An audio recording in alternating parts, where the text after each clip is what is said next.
Driver, Gaining Fast on Memphis Media. We're here at SummerFest with Priscilla Block. This is your first time at SummerFest? Yes, I'm so excited to be out here. That is awesome. So we focus a lot on the songwriters, and I just noticed that you wrote your first song at 15. Yeah. Tell me about kind of the process of actually putting your thoughts on paper.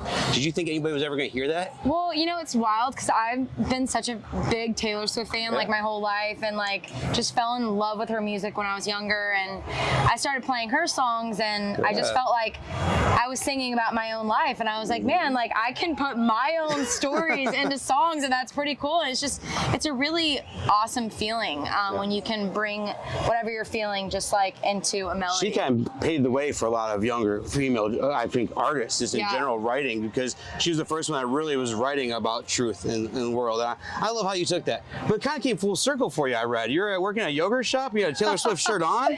Tell me a little bit about this, though. So I was a year into Nashville, and Nashville is just like, it's not what you think it is. You don't go out there and become a star overnight. I'm working at a yogurt shop, and I had like my meltdown day of like, I think I need to leave. Like, I don't know what I'm doing here. I'm depressed. I can't pay my bills. And I happened to be wearing a Taylor Swift t-shirt that day, and she was driving by as I'm leaving work and like pulls her car over to the side of the road and was like, hey, I love your shirt. And that is so cool. It was just really cool. You were like, oh my God, what is going on right now? Yeah, it was like everything that I needed that day to like just keep going. So you're from North Carolina. What finally made you make the jump to Nashville? What kind of gave you that final push that says, I'm doing this, I got to do it? I kind of, once I figured out that I could write songs, I was like full there. Like, I'm going to move to Nashville out of high school.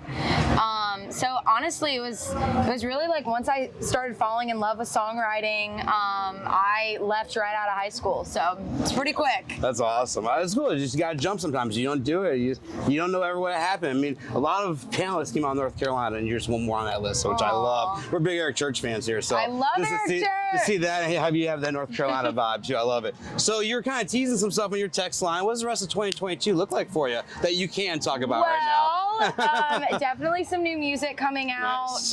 We're on the road. I did my first ever headlining tour this spring, so I'm really hoping to add some more headlining dates. Maybe. I might heard some rumors about that. Yeah, you know, just we're Chicago-based. We're hoping. Pedal down, baby. Let's go. So no, we love that. And our sponsor here is Pod Decks. They're little unique questions. I don't have the cards on me, but I pulled one earlier. If you could go back to the summer after 8th grade and tell yourself one piece of advice, okay, what would you be telling that summer of 8th grade Priscilla? I would probably tell her that she doesn't have to fit in. Okay. And don't try to, you know? Yeah, why be like everybody else? You know, that's boring. I hear you, man. I remember my freshman year, I had long hair, Grateful Dead shirt on. I was trying to fit anywhere I could, but if I had that advice back then, it would have been nice, because a lot of things has changed. I went to high school in mid-90s, so it was a little different back then. I love that. Great advice. Guys, she's getting ready to blow this stage wide open. We cannot wait to see her. So thanks for following.